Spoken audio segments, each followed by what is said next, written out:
Justice Democrat Congressman Khanna went on Fox News to push Medicare for all. And the host got a little more than she bargained for when he proceeded to run circles around her.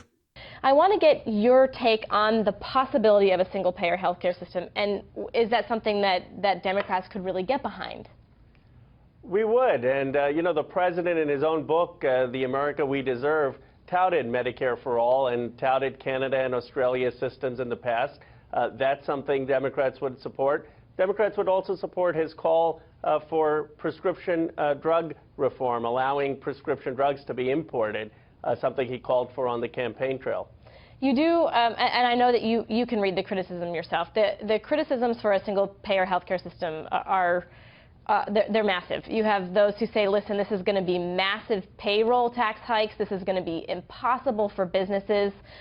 It's unsustainable. It's an illusionary promises. And if you look at countries who have tried it, there are critics who say it leads to rationing, and there's things that aren't included, like Medicaid expansion, some aspects of Medicaid, and also sometimes even in countries, you can look at the UK, where prescriptions aren't even covered. So is that something that we could sustain as a country? I realize states have tried it, but as a country, federally, could we sustain that?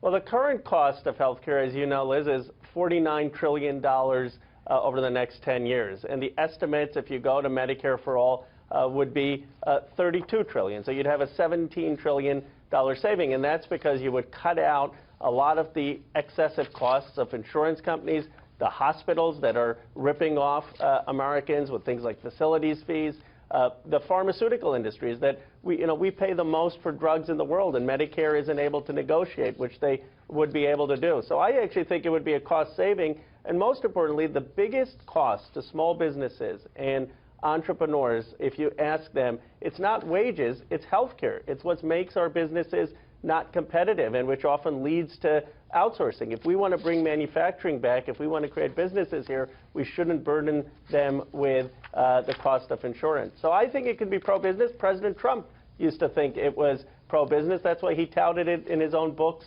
before running. Okay. I mean, we could probably spend the whole hour talking about it, but you're certainly going to have people who say that it's basically almost impossible to support, but we heard your argument, and then I think that the idea certainly sounds appealing, but then you look at some of the costs, it may be almost impossible.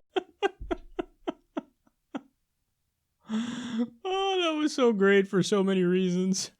All right, so let me break this down from the top here, because that was a masterclass in dissecting an argument and having a flawless victory, in the words of Mortal Kombat.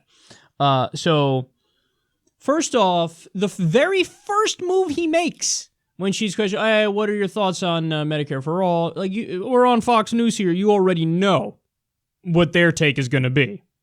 So what's Khanna's first move? Disarm. Disarm the situation. How do you do that? Very simple. Yeah, Trump supported it. Trump wrote in his book about how great Medicare for all is, and he said we should do a system like that here in the United States. He praised Australia. He praised Canada. In fact, he pushed for that kind of system on multiple occasions. So, boom. Right off the bat, now you just threw this Fox News host for a loop, because in their mind, they're there, I must defend Republicans and defend the president, no matter what they do and no matter what they're for. So I'm going to say, oh my God, this far-left liberal idea, Medicare for all, is so crazy and so wrong. Let's have that discussion. Okay, Congressman Khanna, what do you think of Medicare for all? I agree with President Trump. Right there, her head spinning. I mean, you just hit her with the 1-2. She's reeling, man. She's seeing stars. She's like, wait, what? This doesn't compute in my brain. Okay, so that's thing number one he does is disarm, which I love, and Democrats don't say that enough. They don't make that argument. They don't say, hey, why don't I agree with President Trump? Why doesn't President Trump agree with President Trump? These are arguments you can make. Okay, then, so what does she go on to say? He goes, well, look, the problem with Medicare for all is that it costs a lot, and it leads to rationing, and sometimes even prescriptions aren't covered. Okay, well, a lot of that is just simply not true. It's not true that prescriptions aren't covered. You go to a place that has, single-payer system, they say, yeah, $10 for everything. Everything, whatever it is, whatever your medicine is, doesn't matter how expensive it is, you pay $10 and you get it. And it's whatever the remainder of the cost is picked up by the taxpayers. So it's just not true that, oh my God, prescriptions. Again, that's flipped on its head in terms of who really has the problem with the cost of prescription drugs. I mean, we've discussed that in the U.S. here endlessly.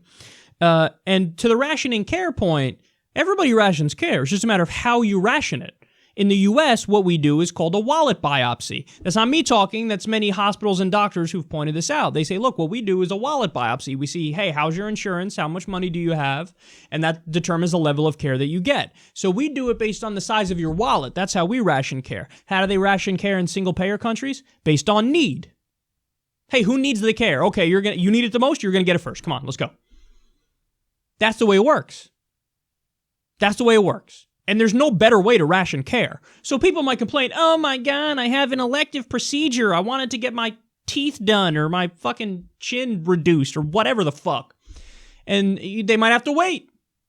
Okay, though, you should have to wait because there are some people who need the help more, like people who just got in a fucking car crash. So you either ration based on need or you ration based on how much money they have. In the U.S., we do it based on money. There, we do it based on need. And just look at the numbers. It proves it. We have 45,000 people that die every year in the U.S. because they don't have access to basic health care. That doesn't exist in Canada or Australia or Norway or Denmark or Iceland or Sweden or France or Finland or the UK. That doesn't exist. In the U.S., 45,000. And she also said, it costs a lot. Costs a lot. What are you talking about? Now, this is, again, where Khanna, this is where he does so great because sometimes what happens is there are people who get a little too flustered who might be a Democrat trying to defend this position, but Khanna knows his stuff. And when you know your stuff, it's true, knowledge is power. So what does he do? Immediately, he says, look, for the next 10 years, keeping the same system we have, it would cost $49 trillion for our health care. If we do a single-payer system, it'll cost $32 trillion. That's a savings of $17 million. So what you've heard is incorrect. And people do it. It's incredibly misleading. This is another thing that Khanna has pointed out previously on Twitter. He says, look, people always, they'll write these fear-mongering articles. They did this about Bernie Sanders. Bernie Sanders wants a Medicare for all system. It'll cost $32 trillion. But they don't give you the context and say, oh, if we didn't do that, it costs $49 trillion. So it's actually cost saving. And that's when they do a more fair article to Bernie Sanders. Now, that's lacking context. But oftentimes what they'll do is they'll add the cost of the single-payer system on top of what we're paying for our private insurance in our system now and say that's how much it'll cost. What do you mean that's how much? No, it's not. You're adding on top of the system as if the other system would remain intact and we'd add a single-payer system on top of it. That's not what we're talking about. We're talking about replacing the system with a single-payer system. $49 trillion it would cost with our terrible private health insurance system with price gouging middlemen. $49 trillion, it's $32 trillion without. So again, destroys her argument. And then I love when he comes full circle at the end. And does the flawless victory, the Mortal Kombat flawless victory, when he says, look, you care about business, Republicans care about business, right? That's what they say. So you want to know what the biggest small business boost will be if we do a Medicare for all system? Because if we do a Medicare for all system, that means that employers don't have to pick up the cost of the healthcare anymore. So, you don't have healthcare tied to employment, which also frees up the marketplace and people can go and find jobs they want without having to worry about, oh my God, my kid can't get his fucking medicine if I leave my job and try to find a new one. But it significantly lessens the burden on employers who provide health insurance. So that is a very pro-small business thing, to decouple health insurance from employment. So that's notice, that's a point that's made that it should disarm conservatives further. And they go, wait, oh, that actually does make sense. And then finally he comes full circle and he brings up Trump again. And he goes, yeah, that's why Trump supported it, because it would actually be great for businesses if we did Medicare for all system. That's one of the reasons President Trump supported it. Boom. Host goes right back into a daze because, fuck, you just brought up how Trump agrees with you on this. And now I have no response. And so what's her response? Well, anyway, that's thank you for joining us. But, a lot of people say it's impossible because the cost and it's impossible. What? It was the cost and the things and, sun was in my eyes and, Craig and them were down by the store and they couldn't find the hot dogs that they were looking for. Anyway, the cost is impossible. Thanks for joining us. Bye. Wait, what? None of that makes any sense. Well, yeah, of course it makes no sense because every point she made was debunked. The cost point was thoroughly debunked with the, hey, it costs $49 trillion if we keep the system as is. It would cost $32 trillion if we do single payer. You got nothing. She's out. But a lot of people say it's impossible. Yeah, a lot of people who ignore the evidence, like you. So, Ro Khanna, absolute masterclass there, busting up myths left and right. And by the way, man, let's not sell things short here. You don't think this converts people? Of course it converts people. Look at Bernie Sanders. Bernie Sanders was in West Virginia doing a town hall with Chris Hayes in Trump country, where the audience was entirely Trump supporters. And they cheered and gave a standing ovation to his policy platform when he called for Medicare for all and free college and a living wage. A room full of West Virginia Trump voters who the rest of the Democratic Party, the corporate Democrats, write off. They're never going to vote for us anyway. Stupid back country bumpkins. Fuck them. No, we gotta, no way we're going to do that. Forget that. Bernie Sanders is over there getting standing ovations, calling for his populist left platform. So now you have Ro Khanna, Justice Democrat congressman, we're proud to say that, saying, yeah, I'm going to go into the lion's den and I'm going to make the case for what I believe in, because I think I'm right. And this is another, again, Ro Khanna says this all the time about primarying him. Because, his colleagues are not happy with him because he's a Justice Democrat. They're like, why? Because that threatens them and their jobs, because Justice Democrats are primarying people. But Ro's answer is always the same. He goes, I don't know why you guys would be mad at me. I support primaries against me.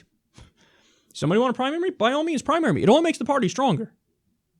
It only makes the party stronger. And I believe in what I'm talking about. I believe in my ideas. So you can hit me with a Republican. You can hit me with a Democrat. You can run anybody you want against me. The strength of my policy positions, I think I'll win. So I'm not afraid of it.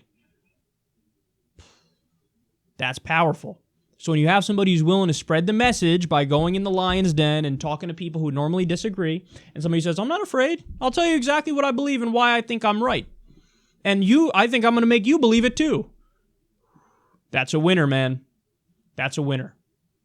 So we need the Democrats to be a lot more like Ro Khanna. This was an absolutely beautiful back and forth.